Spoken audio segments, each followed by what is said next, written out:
Hello बच्चों, let's see the question. The question is the Tyndall effect is observed only when following conditions are satisfied. Basically हमें इस question में क्या पूछा है, टिंडल इफेक्ट के बारे में पूछा है कि टिंडल इफेक्ट इन चार कंडीशंस में से कौन सी कंडीशंस को फॉलो करता है. तो चलिए इसका सॉल्यूशन देखते हैं.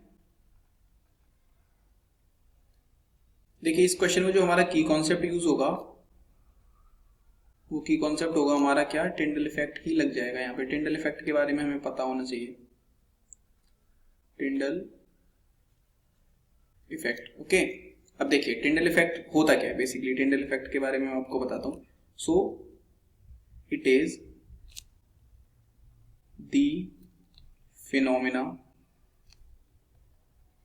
Of scattering light. ये लाइट स्कैटरिंग का क्या होता है, फिनोमेना होता है. और इसमें होता क्या है, किसके थ्रू होता है, by colloidal particles. So colloidal particles के थ्रू लाइट स्कैटरिंग का ये फिनोमेना जिसको हम क्या बोलते हैं, टिंडल इफेक्ट बोलते हैं.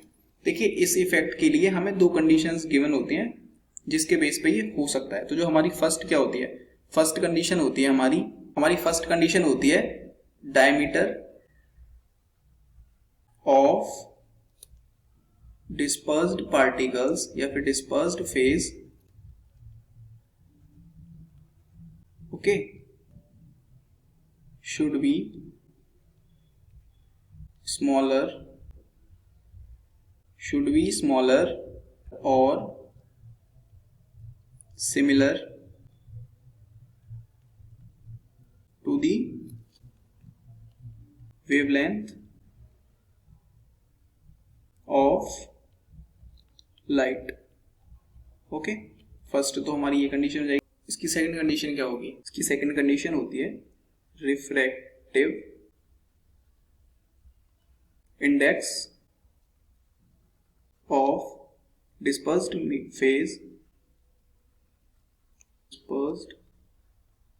phase and refractive index of dispersion medium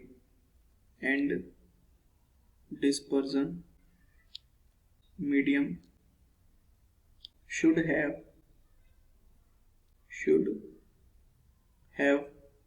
a large difference.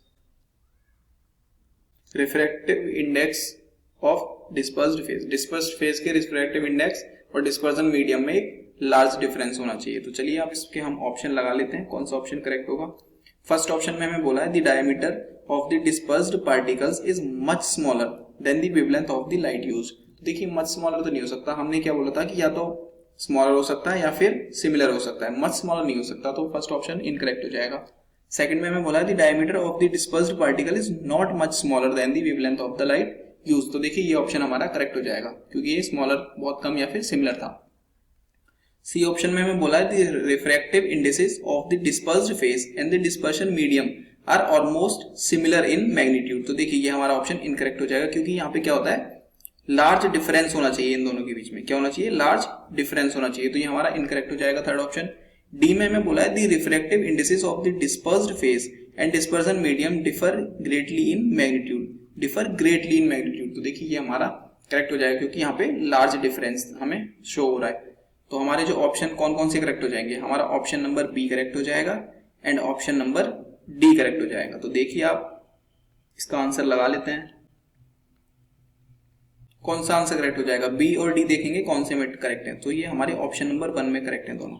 So option A is our correct answer. I hope you understood it well. Best of luck.